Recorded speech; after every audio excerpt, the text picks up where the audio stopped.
This video is going to give you all the information you need going into game week 33. So stick with me and let me take you through it all.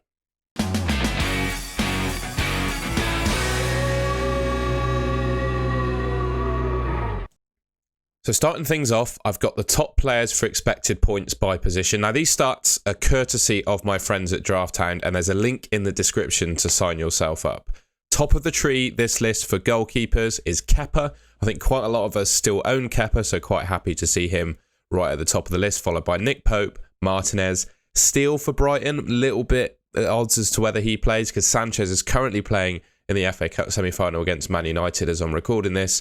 Sam Johnson and Jose Sa, and you can see the rest of the players on the list there. Top of the list for defenders is Kieran Trippier, followed by Chilwell. Again, another couple of players that all of us own. James, Trent, Alex Moreno and Fabian Schär, and you can see the rest of the players on the list there. So looking positive at least for us templators going into game week 33. Next up is the midfielders and forwards, and these are the guys that are obviously expected to score the most points this game week and where you'd be picking your captain from. So Kevin De Bruyne, interestingly, is top of the list for midfielders with his game against Arsenal. He always seems to do really well against Arsenal, to be fair, and I think given how important the game is for the league title, I mean, you can't really expect Man City are going to be rotating at all in that game. So he tops the list for midfielders. Actually, he's level pegging with Salah, both on 7 expected points, followed by Jack Grealish, Marcus Rashford, Mahrez and Matoma. And then for forwards, it's no surprise. Erling Haaland is top of the list. He's the top player for game week 33 for expected points. I don't think that comes as a surprise to anyone, followed by Ollie Watkins, Kane, Isak, Diogo Jota, Enciso and Welbeck. Just to look now then at the goal scoring and goal involvement odds. So on the left are the players' likelihood to score a goal this game week according to DraftHound. Similar to how the expected points are ranked, Erling Haaland is top of the list. 60% chance of scoring a goal against Arsenal. And to be completely honest, whilst Arsenal have been playing really well this season, fighting for the league title, they're still conceding goals, right? They don't really have a problem scoring them, but they are conceding goals. So I still think Erling Haaland's the best captain, and he'll likely play 90 minutes in that game due to its importance, and I definitely think he can score a goal. Harry Kane, Ollie Watkins, Welbeck, Salah, Rashford all make the list. And then for goal involvement, again, Erling Haaland tops the tree. 68% chance of being involved in a goal this week, followed by Kevin De Bruyne, Harry Kane, Mo Salah, Ollie Watkins, Jack Grealish. And then for clean sheet odds, we got 3 teams at the moment tied on 45% likelihood to keep a clean sheet. That's Brighton, Chelsea and Newcastle. They're followed by Man City, Wolves, Aston Villa, Liverpool and Southampton. Now, when looking at clean sheet odds usually and analysing them, I don't like to choose teams that are anything less than about 30%. I don't think you can back a clean sheet at that stage. So maybe that kind of information and these clean sheet odds help you select the defenders you should either be transferring in or starting this game week.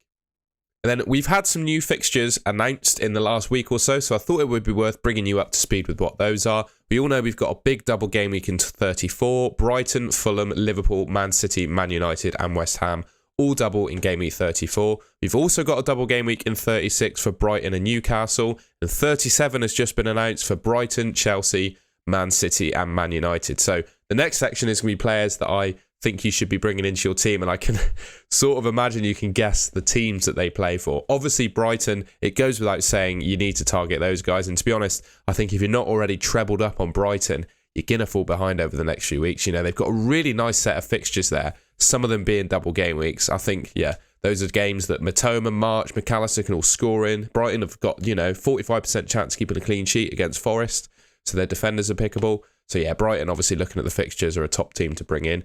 Just looking at Fulham, I know they've got a double in 34, but Man City and Liverpool, that doesn't really count as a double in my opinion.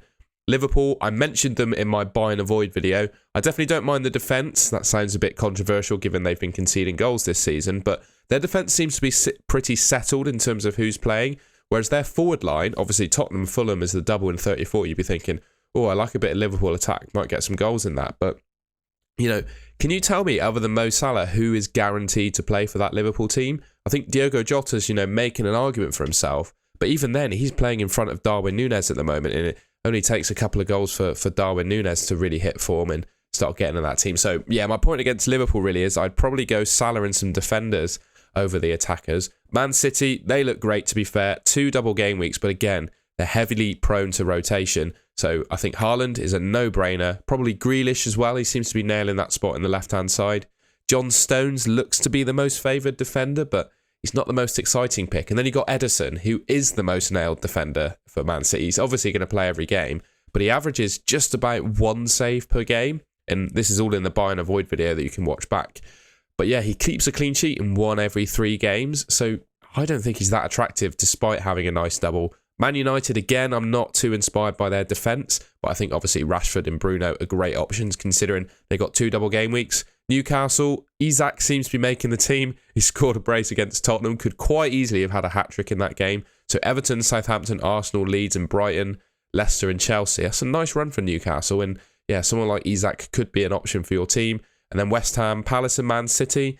It's not too bad a double in 34, but again, I mean, having Man City as part of a double game week is basically a single in my opinion. But yeah, that's a quick run through of the fixtures and some of the teams I'd want to talk about picking players from.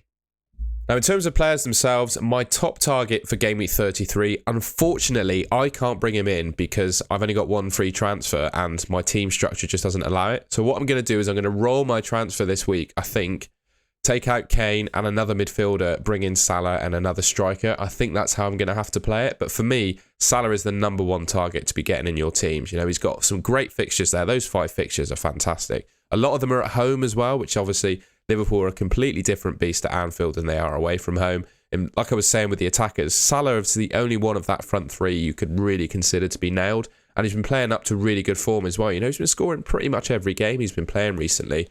So that makes me think he's going to be starting for them. He's got a great double game week in 34. Tottenham at home, Fulham at home. They're 2 amazing fixtures. So he's obviously, in my opinion, the best captain for 34. And to be honest, he's an outside captaincy shout for 33 as well. I remember Haaland was on 7.7 expected points, I think. Salah's only got 7. It's very close. And West Ham, obviously an easier opposition than Arsenal, so you could go that way. And just looking at his underlying numbers, 0.77 expected returns per 90 is still amongst the best in the Premier League. And I think maybe Liverpool have dropped off a little bit. Well, not even maybe, they definitely have. But Salah hasn't really. He's been playing at the level he has been. It's just the team around him haven't been as creative as they were in previous years. Next up, Marcus Rashford. I think you might already have him on your team and just decided to bench him because you thought he'd be fit. That's certainly what I did. Some people may have sold him, however. I think if you sold him, I wouldn't have any shame in just bringing him back and using a transfer to do so. I think if you took him out, you'd know you'd want him back for 34 if he was fit. And yeah, I just wouldn't be afraid of using a transfer to get him back, essentially. You know, for 33, Spurs away is a good fixture for United. And then Villa and Brighton in 34. 2 great fixtures you could easily see him scoring in. You know, he's back fit. I'm recording this on Sunday evening when the FA Cup semi-finals on. He started in that game, which makes me think he's going to play in 33 and 34. Just in general, he's Man United's best FPL assets. And looking at their fixtures, they've got 2 double game weeks coming up, which, yeah, just makes him an absolute shoe-in for your team, in my opinion. And 7.1 million, you just forget how cheap he is and how good value he's been for, you know, the numbers he's been producing, at least since the World Cup. And just looking at the bottom right of the screen, which is in that direction, his underlying numbers are a bit less inspiring than Mo Salah's. But you got to remember, this is across the season, and Rashford's stats really have kicked on post-World Cup. So even then, they're still ridiculous numbers. They're about the same as the Arsenal midfielders are picking up. So yeah, Marcus Rashford, definitely a guy you should consider and transfer into your team.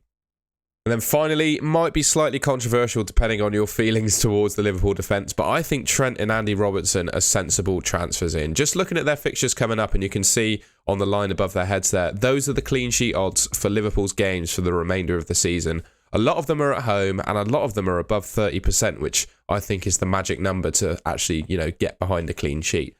I've also got a feeling that Liverpool could well get into that top 4. I know it requires Newcastle to slip up, but Liverpool just have the ability to really kick on at the end of the season and hit some really good form. You know, a lot of these games being at Anfield, that's such a factor for them, where I think they could kick on, score goals and potentially keep some clean sheets or multiple clean sheets in a row. And for that reason, I think Trent and Robertson are worth considering. Another reason, and I mentioned it before as well, is the Liverpool attackers, there's just too many of them for the amount of positions they actually have. Whereas Trent and Robertson, Trent especially, because I don't feel he has any competition for his position at right back, you've got to think they're going to play every game they're fit for. So for that reason, I think they should be transferred into your team. And that's the end of the video. I hope you enjoyed it. If you did, please leave a like. And if you're new around here, please subscribe to the Goal and Goal channel. I'll have plenty more FPL content coming your way before the end of the season. And let me know what you think of those players I recommended in the comments. I'd be interested to hear it. Ultimately, you know, FPL is all about people with different opinions, because if we all had the same opinion, our teams would be the same. So yeah, if you disagree with me, I'd still be interested to hear it. Let me know in the comments. I'll see you in the next video, guys. Thank you very much for watching.